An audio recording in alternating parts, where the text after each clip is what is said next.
वो सन 1150 ईस्वी में पैदा हुआ। वो तुर्किस्तान का रहने वाला था। बचपन में गुलाम बना लिया गया, नीसापुर लाया गया, गुलामों की मंडी में खड़ा कर दिया गया। काजी फखरुद्दीन वहां से गुजरे। वो इमाम आजम अबू हनीफा की औलाद में से थे। काजी साहब की नज़र बच्चे पर पड़ी तो उसकी मासूमियत ने उनका दिल खींच लिया। कीमत अदा की और उसे घर ले आए। बच्चे का नाम कुतुबुद्दीन रखा और उसकी बेटों की तरह परवरिश की। काजी फखरुद्दीन ने इस बच्चे को अपने बेटों के साथ मकतब भेजा और तीरंदाजी और घुड़सवारी भी सिखाई। काजी फखरुद्दीन उसे जान से ज्यादा अजीज रखते थे। वालिद की ये मोहब्बत औलाद के दिल में कीना बन गई। काजी साहब जईब भी थे और अलील भी। वो जल्द इंतकाल कर गए। गुलामजादा दोबारा गुलाम बन गया। काजी साहब के मुर्दा जिस्म की बू अभी कफन तक पहुंची थी कि उनके एक बेटे ने उसका हाथ पकड़ा और उसे घसीटते हुए गुलामों की मंडी में ले गया और उसे खड़े खड़े नीलाम कर दिया।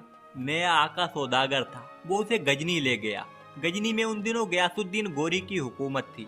गयासुद्दीन गोरी सल्तनत का सुल्तान था, जो सेंट्रल एशिया से हिंदुस्तान तक फैली हुई थी। गजनी सल्तनत का एक बड़ा सूबा था। गजनी का इंतजाम शहाबुद्दीन गोरी के हाथ में था।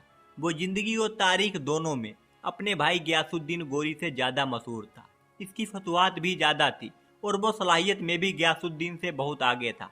लेकिन इसके बावजूद वो मरने तक अपने भाई का वफादार रहा। शहाबुद्दीन गोरी की कोई औलाद नहीं थी। उसने इसका हल गुलामों की सूरत में निकाला। वो शानदार गुलाम खरीदता, उनकी सहाना तरबियत करता और फिर उन्हें मुल्क के मुख्तलिफ इलाके और सूबे सौंप देता।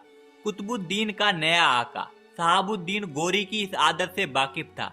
चुनांचे वो उसे लेकर सीधा दरबार पहुंच गया। शहाबुद्दीन को कुतुबुद्दीन पसंद आ गया। उसने उसे खरीद कर अपने गुलामों में शामिल कर लिया। मोहम्मद गोरी ने कुतुबुद्दीन ऐबक की सलाहियतों को देखकर उसे अपना करीब तरीन गुलाम बना लिया। मोहम्मद गोरी ने कुतुबुद्दीन ऐबक की ईमानदारी और वफादारी को देखकर उसे शाही अस्तबल का अधिकारी बना दिया, जिसे अमीर आखुर के नाम से जाना जाता था। कई सालों तक कुतुबुद्दीन ऐबक घोड़ों के अस्तबल को संभालता रहा और एक सिपह सालार की हैसियत से बाहर जंग में मोहम्मद गोरी के साथ रहता था। एक बार मोहम्मद गोरी अपने गुलामों को इनाम बांट रहा था तो कुतुबुद्दीन ऐबक के हिस्से में जो इनाम आया उसे उसने अपने गरीब गुलाम साथियों में बांट दिया। मोहम्मद गोरी ने जब ये माजरा देखा तो कुतुबुद्दीन ऐबक की दरिया दिली से खुश होकर उसे गुलामों का भी सरदार बना दिया। 1192 ईस्वी की तराइन की दूसरी जंग में सुल्तान शहाबुद्दीन गोरी ने पृथ्वीराज को शिकस्त देने के बाद अजमेर की तरफ पेशकदमी की और अजमेर को भी फतह कर लिया। अजमेर को फतह करने के बाद मोहम्मद गोरी ने इकरार अतात लेकर अजमेर की सल्तनत पृथ्वीराज के बेटे के हवाले कर दी। इसके बाद दिल्ली की तरफ आगे बढ़े और दिल्ली को फतह करने के बाद अपने वफादार गुलाम कुतुबुद्दीन ऐबक को इन नए इलाकों का गवर्नर मुकर्रर करके गजनी वापस लौट गए। सुल्तान शहाबुद्दीन मोहम्मद गोरी के हिंदुस्तान से चले जाने के बाद कुतुबुद्दीन ऐबक ने मेरठ और अलीगढ़ को भी फतह कर लिया।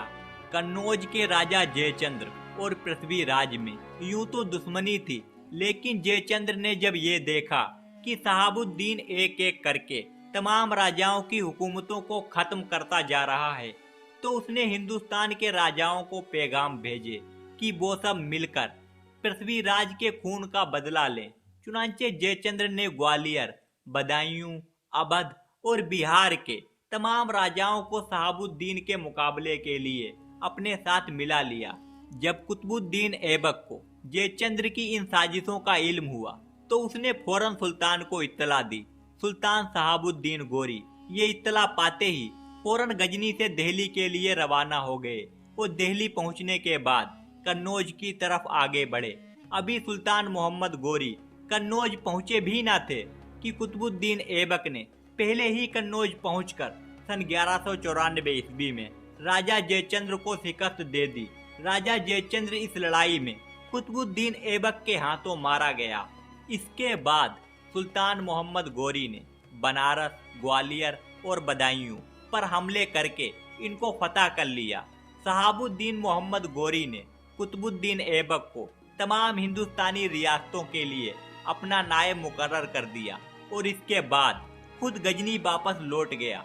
सुल्तान मोहम्मद गोरी के हिंदुस्तान से चले जाने के बाद भी कुतुबुद्दीन ऐबक ने जदीद फतुहात का सिलसिला जारी रखा।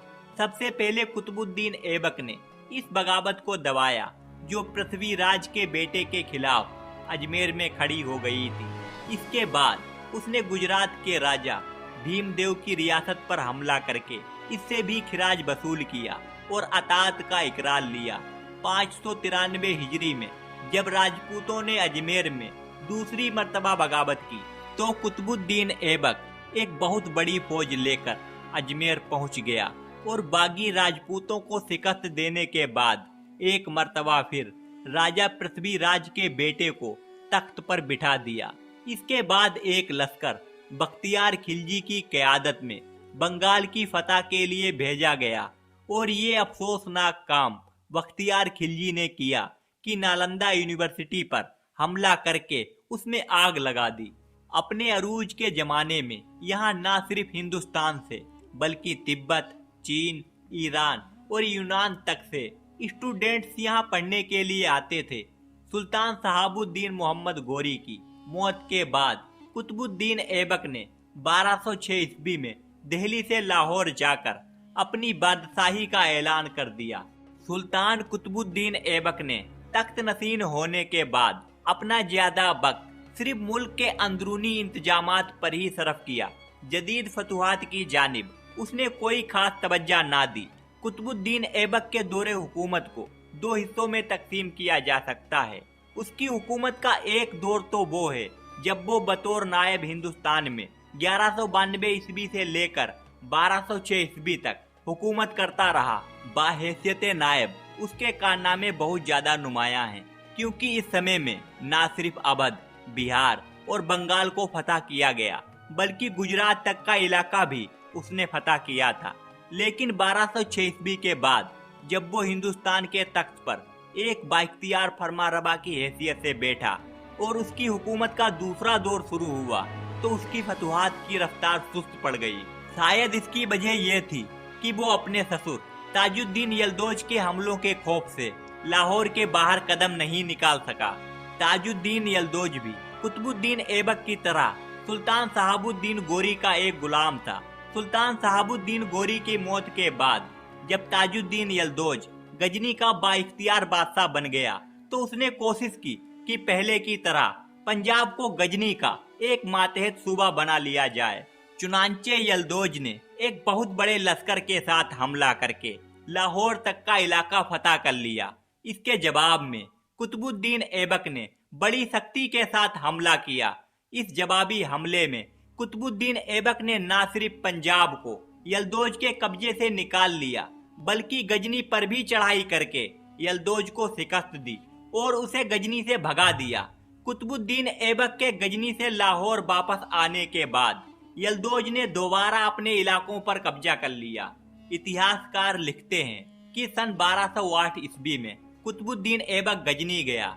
गजनी में मोहम्मद गोरी के भतीजे गियासुद्दीन मोहम्मद ने उसकी आज़ादी का ऐलान किया और फिर उसने 1208-9 ईस्वी में सुल्तान का खिताब अपनाया। कुतुबुद्दीन को कुतुबुद्दीन ऐबक इसलिए कहते हैं कि ऐबक एक तुर्कों का खानदान था जिसका माने है चांद का सरदार, क्योंकि तुर्कों में ये खानदान निहायत हसीन खानदान था। कुतुबुद्दीन इस खानदान से था, इसीलिए उसे कुतुबुद्दीन ऐबक कहा गया। कुतुबुद्दीन ऐबक ने 1199 ईस्वी में अपने पीरो मुर्शिद ख्वाजा कुतुबुद्दीन बख्तियार काकी के नाम पर कुतुब मीनार की तामीर शुरू की थी और दिल्ली में एक मस्जिद कुब्बतुल इस्लाम बनवाई थी और अजमेर में भी 2.5 दिन का झोपड़ा मस्जिद बनवाई थी। वो 1210 ईस्वी में लाहौर के किले के बाहर चौगान पोलो खेल रहा था। अचानक घोड़े से गिरा। घोड़े की काठी उसकी छाती पर गिर गई। पसलियां टूटकर फेफड़ों और दिल में पेवस्त हो गईं। शाही तबीब उसे बचाने की कोशिश करते रहे लेकिन बचा ना सके। उसकी लाश को उसके महल के चौगान के एक कोने में दफन कर दिया गया। उसकी 3 बेटियां थीं। एक बेटी उसके गुलाम शमसुद्दीन अल्तमस इल्तुतमिश के निकाह में थी। दूसरी दोनों बेटियां दूसरे गुलाम नासरुद्दीन कबाचा की बीबियां बनी।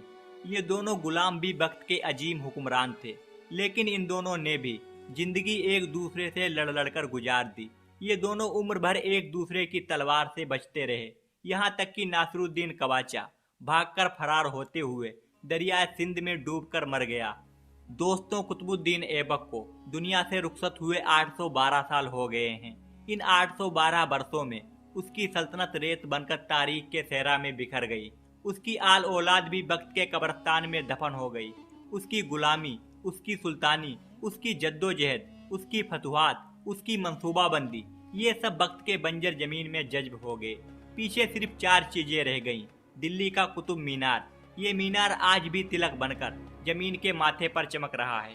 सफेद हाथी, उसने दुनिया को सफेद हाथी की इत्तला दी थी। कुतुबुद्दीन के पास एक सफेद हाथी था, वो हमेशा उस हाथी पर सवारी करता था। ये शाही हाथी था।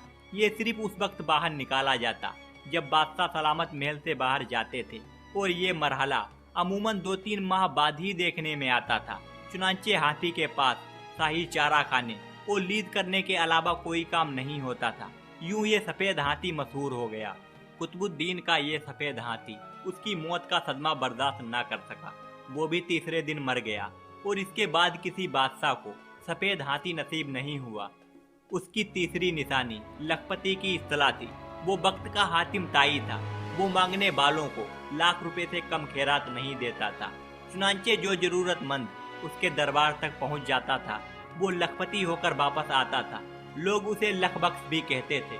वो कुरान का इतना शानदार कारी था कि उसकी आवाज में कुरान की आयतें सुनने वाले लोग रो पड़ते थे। इसीलिए उसे कुरान खा भी कहा गया। उसकी चौथी और आखिरी निशानी लाहौर के अनारकली बाजार की एक तंगो तारीख गली में उसका मजार है। शमसुद्दीन अल्तमस इल्तुतमिश कौन था? वो बिकता बिकाता हुआ दिल्ली कैसे आया? वो एक गुलाम से दिल्ली सल्तनत का सुल्तान कैसे बना? ये सब बताएंगे हिस्ट्री ऑफ इंडिया की अगली किस्त में।